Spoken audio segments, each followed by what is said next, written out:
नमस्कार, आप देख रहे हैं न्यूज 24। मैं हूं अजीत अंजुम। बीजेपी में रहना है तो मोदी मोदी कहना है, कुछ यही आलम है बीजेपी का।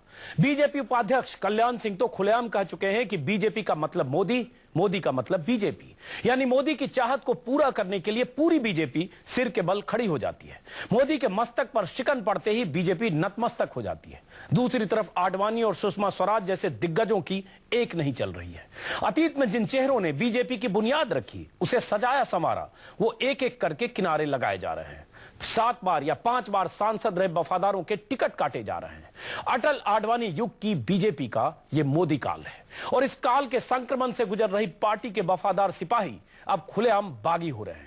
आज अटल व आडवाणी युग के कद्दावर चेहरों में से एक जसवंत सिंह ने भी बाड़मेर से निर्दलीय उम्मीदवार बनकर पर्चा दाखिल कर दिया। ये 76 साल के वही जसवंत सिंह हैं जिन्होंने जनसंघ और बीजेपी में पूरी उम्र गुजार दी। वाजपेयी मंत्रिमंडल में कई मंत्रालयों के मुखिया रहे, लेकिन मोदी की बीजेपी को जसवंत या उन जैसे वफादार नेताओं के अतीत से शायद कोई मतलब नहीं। बिहार में बीजेपी के पुराने नेता लालमुनि चौबे ने भी आज बगावत कर दी। हालत यह है कि वफादार बागी हो रहे हैं और जिन्होंने मोदी को कभी हत्यारा कहकर अपनी राजनीति चमकाई, उनके लिए दरवाजे खोल दिए गए हैं। तंज कसने वाले लोग तो यह भी कह रहे हैं कि दूसरी पार्टियों से आने वालों के लिए बीजेपी ने टिकट ऑन अराइवल की स्कीम शुरू कर दी है। तो सबसे बड़ा सवाल यही है कि क्या बीजेपी के टूटने की शुरुआत हो चुकी है? अटल आडवाणी के चहेतों को क्यों किनारे लगा रहे हैं मोदी? और क्या बीजेपी अब वन मैन पार्टी बनकर रह गई है? इन्हीं सवालों पर बात करेंगे मेहमानों से, लेकिन सबसे पहले देखिए एक रिपोर्ट। पार्टी ने जो कदम उठाए हैं से एक प्रश्न खड़ा हुआ है जो मैं सोचता हूँ भारतीय जनता पार्टी के अस्तित्व की जड़ों तक जाता है। वह है असली, वो नकली भारतीय जनता पार्टी। ये जो नमो नमो का तमाशा है, ये मुझे याद दिलाती है सन 75 की, और इसमें अहंकार ज्यादा है। इससे पहले कि मोदी ब्रिगेड अपने बागी सिपाही का कोर्ट मार्शल कर कुनबे से बेदखल करती, असली और नकली बीजेपी का फर्क बताकर मोदी राजनाथ और महारानी पर जुबानी बम बरसाकर बीजेपी के इस बुजुर्ग बागी ब्रिगेडियर ने पार्टी से 35 साल का रिश्ता तोड़ लिया।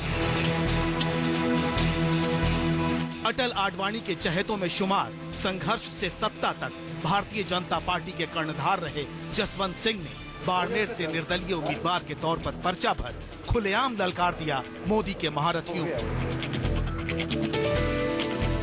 अब बाड़मेर की दरों दीवारों पर जसवंत सिंह के पोस्टर चस्पा हैं, मगर मोदी की चकाचौंध में डूबी बीजेपी को इससे क्या फर्क पड़ता है कि पार्टी के पुराने ठाकुर का अतीत क्या था, अहमियत क्या थी, वाजपेयी युग में हैसियत क्या थी। उसके लिए तो कांग्रेस छोड़कर आए 72 साल के कर्नल सोनाराम अहम हैं। इसीलिए सारी उम्र पार्टी को समर्पित करने वाले 76 साल के जसवंत किनारे लगा दिए गए।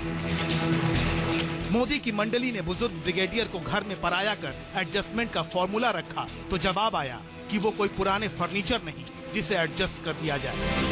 अब खेद है मुझे कि उनको हम नहीं एडजस्ट कर पाए। राजनाथ सिंह जी ने भी उनको यही कहा है। मैं कोई फर्निशिंग, टेबल, कुर्सी वो तो हूँ नहीं कि मुझे एडजस्ट करके यहाँ नहीं लगा, जगह नहीं है तो इधर लगा दो। मुझे लगना नहीं है।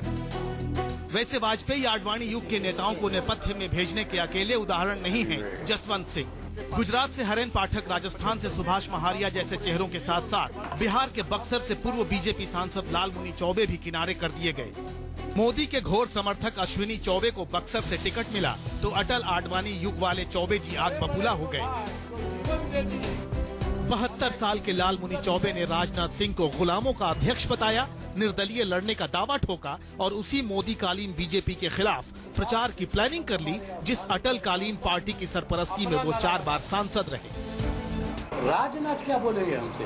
मैं उनको अध्यक्ष नहीं मानता, वो गुलामों के अध्यक्ष हैं। मैं भाजपा के खिलाफ करूंगा, नरेंद्र मोदी हो चाहे कोई खड़ा हो।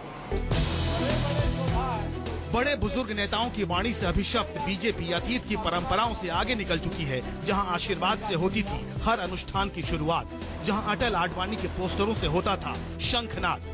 अभी ये झगड़ा चल ही रहा था कि राजनाथ के ट्विटर से 2 पोस्टर अवतरित हुए, पहले वाले में मोदी गायब थे। खबर बनी तो अध्यक्ष महोदय के साथ मोदी भी खड़े हो गए। तभी तो अटल आडवाणी युग के नेता भी कहने लगे कि बीजेपी मतलब मोदी और मोदी मतलब बीजेपी। तो मोदी जी माने भाजपा, भाजपा माने मोदी। तो मोदी जी माने भाजपा, भाजपा माने मोदी। वन मैन पार्टी के विशेषण से विभूषित होकर 14 के चक्रव्यूह को भेदने की तैयारी कर रही बीजेपी का यही सच विरोधियों को गुदगुदा रहा है। मोदित्व का महाअनुष्ठान करने वालों को दिग्विजय सिंह का दिव्य ज्ञान बताता है कि असली बीजेपी तो अब खत्म हो गई है। भाजपा तो पता नहीं कहाँ है।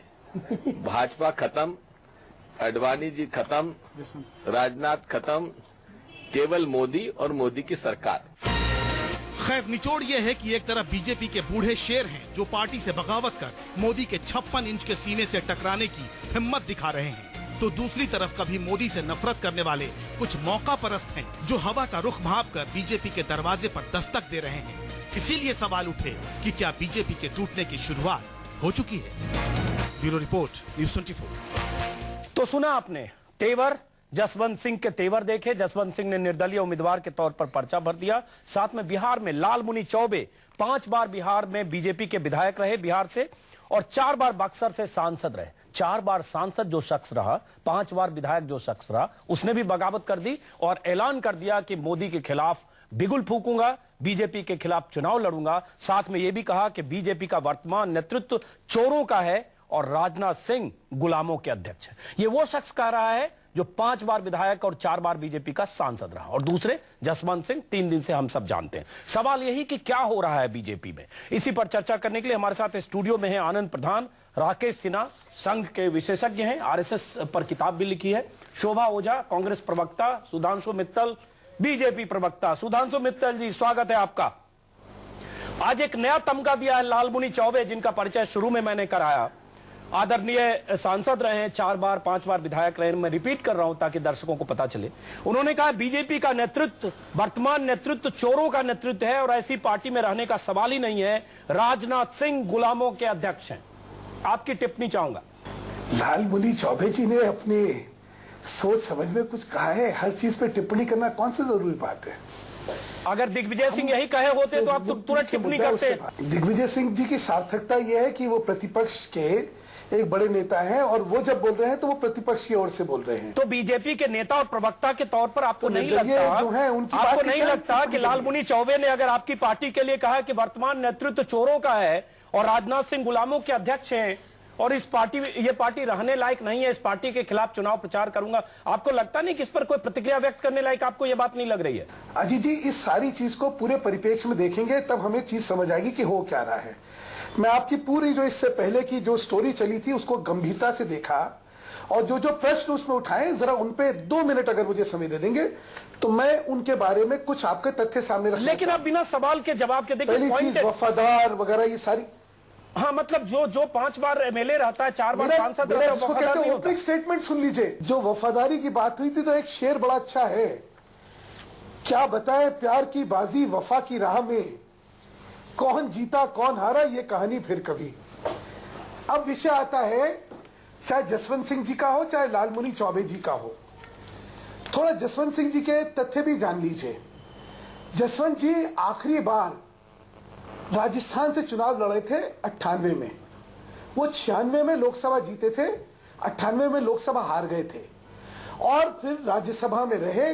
पिछली बार 2009 में वो दार्जिलिंग से चुनाव जीते। जी, ये सब मैं जानता हूं, ये सब मैं जानता हूं, बाड़मेर का। लेकिन आपको दूसरा तथ्य तो सुनिए ना। नहीं, एक मिनट, चूंकि बाड़मेर की आपने बात की, सुधांशु मित्तल, नहीं, आपने चूंकि बाड़मेर की बात की, बाड़मेर में सुधांशु मित्तल 8 कंस्टिट्यूएंसी है, 8 कंस्टिट्यूएंसी में 7 में से बीजेपी के विधायक हैं, इंक्लूडिंग मानवेंद्र सिंह जो जसवंत सिंह के बेटे हैं, और आपको 7 विधायकों में से कोई नहीं मिला आपकी पार्टी में जो जसवंत सिंह को अगर आप टिकट काटें या टिकट न दें तो वहां खड़ा कर सके। आपने कांग्रेस से एक कर्नल सोनाराम को इंपोर्ट किया और 2 दिन पहले इंपोर्ट किया और 2 दिन के भीतर उनको टिकट दिया। मतलब आपकी पार्टी में इतनी बैंकरप्सी है, इतनी तंगी है कि आपको 7 विधायक में से कोई योग्य नहीं लगे, आपको कांग्रेस से लाना पड़ा।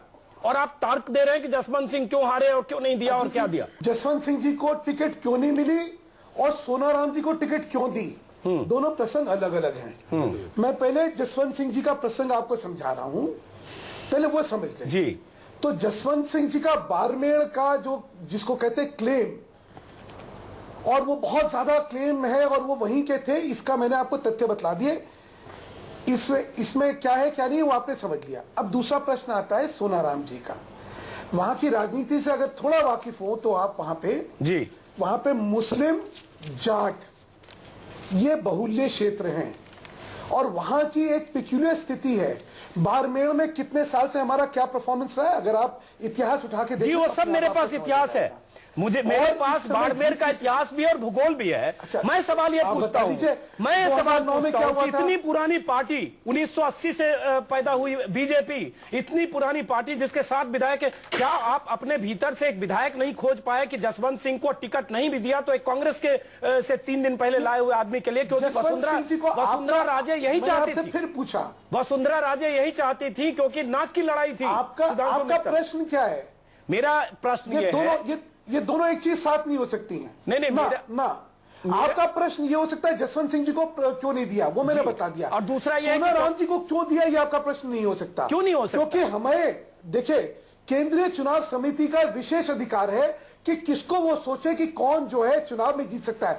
480 सीटें हम लोग देते बांटते हैं, उसमें 8, 10, 15 सीटें ऐसी होती है जो बाहर से लोग आते हैं और जिनके जीत के आधार पर हम देते हैं। इसलिए अपवाद को आप कहिए कि ये हमारी व्यवस्था बन गई है, ये गलत बात है। वही उसी पे सुधांशु मित्तल, शोभा ओझा को इसमें लूंगा, बीच में बात करूंगा, लेकिन आप ही की पार्टी से सुषमा स्वराज ने एतराज किया, ट्वीट किया, एतराज किया, बयान दिया। एक तरह से उन्होंने कहा कि पार्टी में चुनाव अभियान समिति में फैसला नहीं हुआ। मुद्दा यह है कि आप जसवंत सिंह जैसे एक ऐसे शख्स को टिकट नहीं देते हैं, बदले में जिसको देते हैं वो 3 दिन पहले आते हैं, और यह नाक की लड़ाई है। सुधांशु मित्तल, आपको पता है कि वसुंधरा राजे, राजनाथ सिंह, जसवंत सिंह के नाक की लड़ाई है, और यही जसवंत सिंह ने आज कहा कि मेरे साथ वसुंधरा राजे और राजनाथ सिंह ने गद्दारी की है।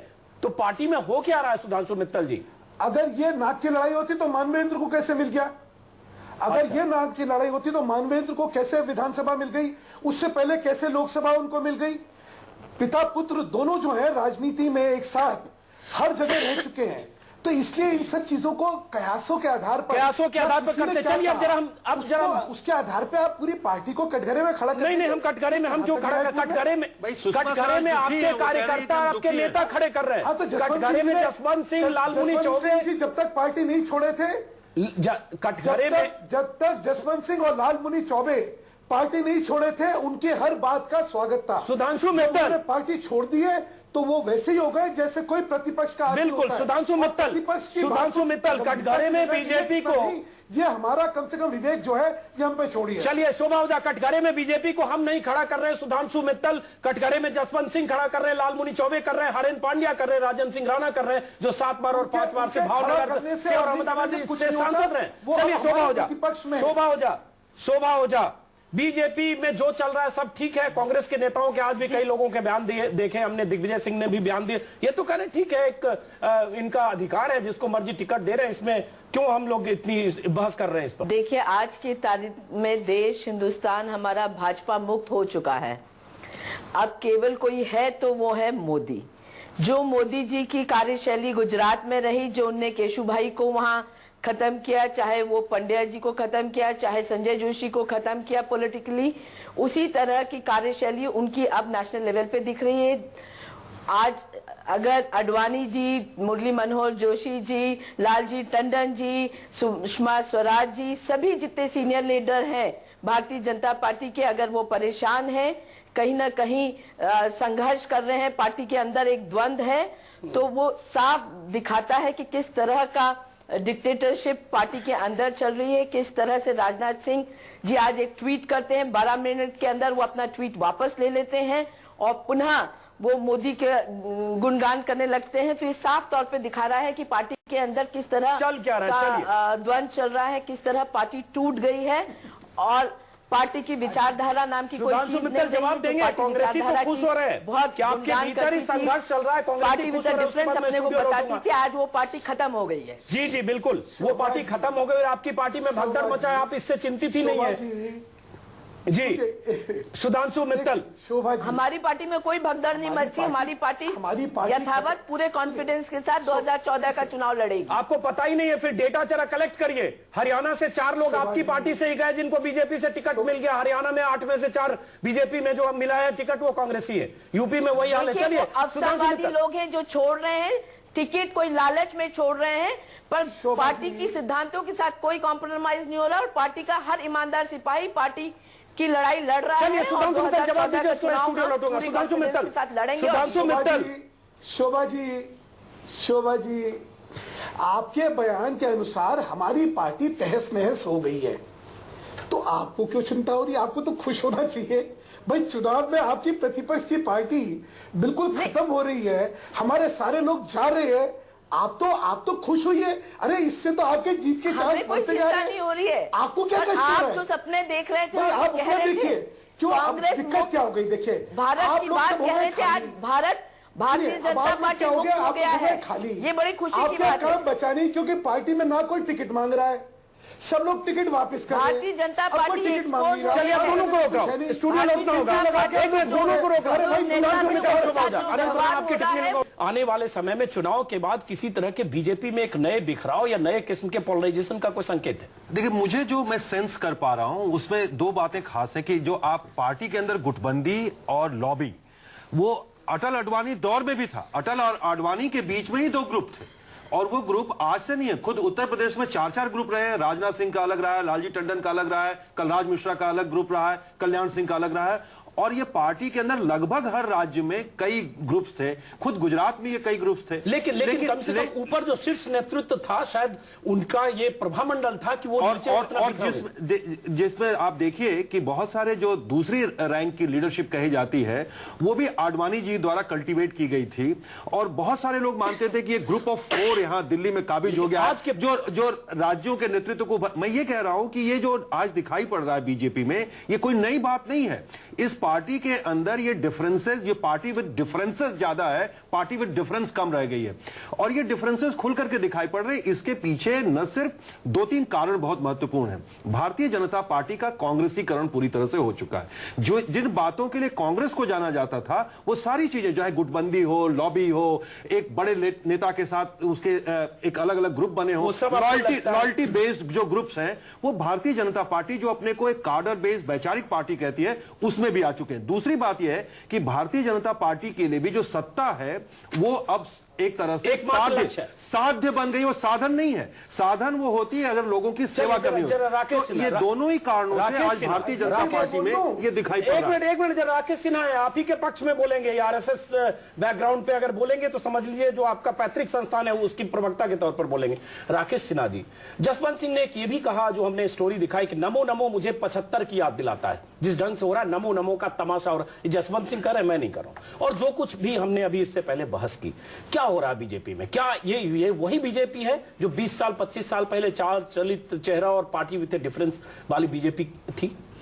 देखिए, एक बात, जहां तक जसवंत सिंह की बात है, मैं मानता हूं कि उनका संगठनात्मक रूप से कंट्रीब्यूशन पूरे भारतीय जनता पार्टी या विचार परिवार में ऑलमोस्ट नगण्य रहा है। वो एक उदारवादी छवि के व्यक्ति थे और भारतीय जनता पार्टी की स्थापना के बाद आए और पार्टी ने उनको जितना दिया और जो कुछ दिया वो बहुत दिया। तो इसका मतलब राजन सिंह राणा ये सब अब रिजेक्ट मान, मैं एक चीज मानता हूं, इनकी आपको जरूरत नहीं। एक चीज मैं मानता हूं कि चुनाव किसी पार्टी के लिए एक महत्वपूर्ण मोड़ है और उस वक्त यदि टिकट नहीं मिलता है, यदि सर्वे किया जाए तो 300 स्थानों पर 2-2 ऐसे प्रत्याशी हैं जो योग्य हैं। हो सकता है जिसको टिकट मिला उससे ज्यादा योग्य हैं। यदि सब जगह जसवंत सिंह का रास्ता फॉलो किया जाए तो 600 बागी निकलेंगे। मुझे लगता है कि इस वक्त जो लोग बागी का काम कर रहे हैं वह पार्टी के साथ धोखा दे रहे हैं। कम से कम 4-5 डिकेड से जो लोग पार्टी में हैं उनको अनुशासन का ज्यादा पाठ पढ़ना चाहिए। सही बात है, लेकिन इसमें हम ये है, इससे आगे मैं एक बात जाता हूँ, जो मूल प्रश्न है, ये तो एक छोटी सी बात है, किसी इंडिविजुअल पर है। मैं बता रहा हूँ, भारतीय जनता पार्टी को जो एक चक्रव्यूह बनाकर फंसाने की कोशिश होती है, उसे बार बार आदर्श की याद दिलाकर, जिससे भारतीय जनता पार्टी और आप उसी नहीं, मेरी बात सुन लीजिए, एक बात सुन लीजिए। एक मैं आदर्श से निकलने की बात नहीं है, वो जो अभिमन्यु बनाकर रखने की बात हो रही है कि इसको आदर्श की देकर और कांग्रेस उसी आदर्श को का उल्लंघन करके सत्ता में आ जाए और राज करे 30 साल 40 साल राज करे, भारतीय जनता पार्टी का जो केंद्रीय नेतृत्व है और केंद्रीय विचारधारा है, दोनों इंटैक्ट है। राकेश सिन्हा, सुधांशु आपके पास आ रहा हूं, लेकिन सुधांशु मित्तल एक बात और है, राकेश सिन्हा 30 सेकंड इस पर भी जवाब लूंगा, उसके बाद सुधांशु मित्तल आ रहा हूं शोभा हो जाए आपके पास, कि जब आप कह रहे हैं कि जसवंत सिंह को बहुत मिला और ये कहना धोखा है, तो सवाल उठता है जिसको आप लेके आ रहे हैं, एक एक्टर मुंबई से आए परेश रावल को टिकट दिया, एक आपको मैंने जैसा कि कहा कि हरन पांड्या का टिकट काटा, उसके काट के एक्टर को दिया और जसवंत सिंह को काट के कांग्रेसी को दिया, 3 दिन पहले शामिल किया और 3 दिन बाद टिकट दिया, ऐसे दर्जनों लोगों को आप टिकट दे रहे हैं। तो ये कौन सी, इसका मतलब आप क्या इतनी कमी है और डेस्परेट है कि आप दूसरे के यहां से, मोदी कहते थे कांग्रेस मुक्त भारत और एक्चुअली आप कांग्रेस युक्त बीजेपी बना रहे हैं। दो आए, मैं दोनों बात सुन लीजिए भाई, दोनों। एक पहली बात तो यह है कि भारतीय जनता पार्टी में या किसी भी पार्टी में टिकट देने में 100% ठीक ही रास्ता अपनाया जाए ऐसा नहीं है। कभी पूर्वाग्रह भी हो सकता है, कहीं कोई न्यूनताएं भी हो सकती हैं। इसीलिए नहीं, पार्टी डिफरेंस है। दूसरी बात मैं कह रहा हूं कि ऐसे लोगों को टिकट देना एक मनोवैज्ञानिक जीत का प्रतीक है, जो भारतीय जनता पार्टी आज कांग्रेस को संदेश दे रही है। आज आपके चैनल पर मैं देख रहा था, साबिर अली जेडीयू छोड़कर आ रहे हैं। यह संदेश है जो छत्रप भारतीय जनता पार्टी को चुनौती दे रहे थे, आज ये मनोवैज्ञानिक हार से पीड़ित हैं और शोभा ओझा जी जवाब नहीं दे पाएंगी। आज कांग्रेस कल को शामिल होते हैं, जो लोग भारतीय जनता, जो संघ और भारतीय जनता पार्टी की विचारधारा को गाली देते थे, आज भारतीय जनता पार्टी में आ रहे हैं। ये विचारधारा तो ये तो केसी त्यागी ने कहा कि बीजेपी एक डस्टबिन बन गई है। डस्टबिन नहीं बनने गई है, कचरे नहीं है। देखिए, भारत कचरे नहीं है, कल तक उनके अवसरवादी लोग हैं। शोभा जी एक प्रश्न का उत्तर दे दीजिए। आज तक जो विचारधारा की लड़ाई आप लड़ रही थी, जिस विचारधारा की आप बात कर रही थी, आपको स्वीकार करना पड़ेगा, एक विचारधारा इस देश में स्वीकृति की ओर बढ़ रही है। और आज जो बयान है साबिर अली का, जो आपके चैनल पर, अजीत जी मैं आपके साथ देख रहा था, उन्होंने कहा कि मुसलमानों को इन लोगों ने कैद बना रखा था, 4 साल तक मुसलमानों को कैद बना रखा था। विचारधारा के साथ मिल ही नहीं सकता है। और अगर कोई सांप्रदायिक विचारधारा को अपनाता है तो कहीं ना कहीं वो कोई ना कोई अपने निजी स्वार्थ के कारण सांप्रदायिक विचारधारा के साथ जुड़ रहा है। जो आपके साथ है वह तो स्वार्थ नहीं है। अगर वह विचारधारा बदलता है, यदि स्वीकार करता है इस देश में संघ की जो विचारधारा है, जो धर्मनिरपेक्षता की परिभाषा है, वह परिभाषा ही सत्य है, वही भारतीय परंपरा की परिभाषा है। बहुत महत्वपूर्ण बात, मैं खास करके संघ के विचारधारा करते हुए भारतीय जनता पार्टी के नेता अगर जो हो रही है पार्टी के अंदर, उसका समर्थन करें, वो बात समझ में आती है। राकेश सिन्हा जी जो संघ के एक विचारक के रूप में अपनी बात कर रहे हैं, वो ये कह रहे हैं कि जो जसवंत सिंह और दूसरे लोग आए थे पार्टी में, वो संघ के विचारधारा से नहीं आए थे, वो लिबरल चेहरे के लोग आए थे। क्या और आज उनको इंपोर्ट करना पड़ रहा है क्योंकि संघ की विचारधारा को आगे बढ़ाने के लिए ये ज्यादा महत्वपूर्ण बात है। विचारधारा को आगे नहीं बढ़ाना चाहूँ, ये लार्जर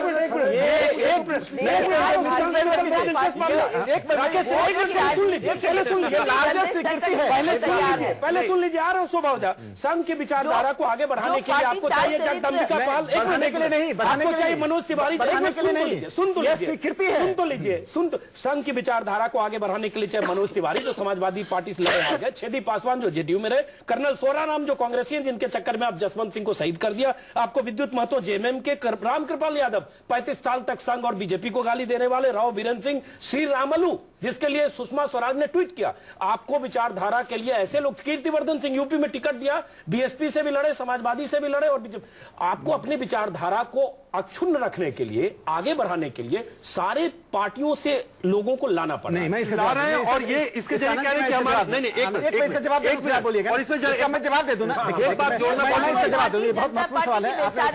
देखिए, एक बात जान लीजिए कि हर कैंडिडेट में क्या कहा, प्रत्येक प्रत्याशी सभी गुणों से संपन्न हो, सभी गुणों से संपन्न है, मैं ऐसा नहीं मानता हूं। मैं कह रहा हूं एक मनोवैज्ञानिक युद्ध को भारतीय जनता पार्टी ने जीता है, दूसरे पार्टी को खंडहर बना। चलिए खंडहर बनाकर, अच्छा ये एक नया तर्क। शोभा ओझा आपके पास भी आऊंगा। सुधांशु मित्तल, दिल्ली में 7 सीटों पर बीजेपी चुनाव लड़ रही है, उसमें एक आप उदित राज को लाए जो अलग पार्टी चला रहे थे, मनोज तिवारी को लाए जो समाजवादी पार्टी के बैकग्राउंड के थे, और एक स्वामी जी श्री रविशंकर के शिष्य को लाए। तो 7 में से 3 आपने बोरो किए, इंपोर्ट किए। ये तो हालत है। और उसके बाद विचारधारा की बात कर रहे हैं सुधांशु मित्तल जी। अभी लिस्ट देना शुरू करूं तो 25-30 ऐसे लोग निकलेंगे सुधांशु मित्तल जी। और उसके बाद कह रहे हैं कि पार्टी में जनरेशनल चेंज हो रहा है और जनरेशनल चेंज के लिए सब जगह से कुनबा इकट्ठा किया जा रहा है। अजीत जी, 480 सीट में से 25 गिनवा देंगे ना जी। 480 सीट में 40 गिनवा देंगे। हाँ। कितना परसेंट हुआ? 10% है तो क्या है? आप 10, उसको 15% अफवाद है, को सही बात। रूल बना देंगे क्या? नहीं बिल्कुल नहीं। कम 10% भी नहीं हुआ। जी 10% भी नहीं हुआ। आप चीज को अफवाद को जो है ना, आप उसको कहिए ये व्यवस्था हो गई, ऐसा थोड़ी होता है। एक और चीज समझिए, बार बार नरेंद्र मोदी जी का नाम आ रहा है टिकटों को लेके। अच्छा, मैं थोड़ा व्यक्तिगत जानकारी के आधार पर भी और वैसे भी आपको बता दूं, टिकटों के मामले में नरेंद्र मोदी जी का कोई दखलंदाजी नहीं है। पूरी इलेक्शन कमेटी इसी में पॉइंट पर ब्रेक ले रहा हूं। बहुत इंपॉर्टेंट बात आपने कही। शोभा जब माफ करें, ब्रेक के लिए रुकना पड़ रहा है। और आप चाहे सुनिए, बहुत नहीं सुधांशु जी, ब्रेक पर जाना हो, बहुत अहम बात आपने कही। शोभा जब भी अच्छी बात होती है तो आप ब्रेक कर लेते हैं। माफ करिए, ब्रेक हमारी मजबूरी है सर, ब्रेक हमारी मजबूरी है। इसी पॉइंट से वापस लौटेंगे, शोभा जब आपके पास भी आएंगे। नरेंद्र मोदी का कोई दखल नहीं है टिकटों के बंटवारे में, लेकिन किसका दखल है कि हरन पांड्या का टिकट कटता है? किसका दखल है कि भावनगर से राजेंद्र सिंह राणा का टिकट कटता है? किसका दखल है कि आडवाणी भोपाल चाहते हैं, उन्हें टिकट नहीं मिलता? किसका दखल है आडवाणी पहली लिस्ट में गांधीनगर से चाहते हैं, उनका नाम नहीं निकलता? यह किसका दखल है?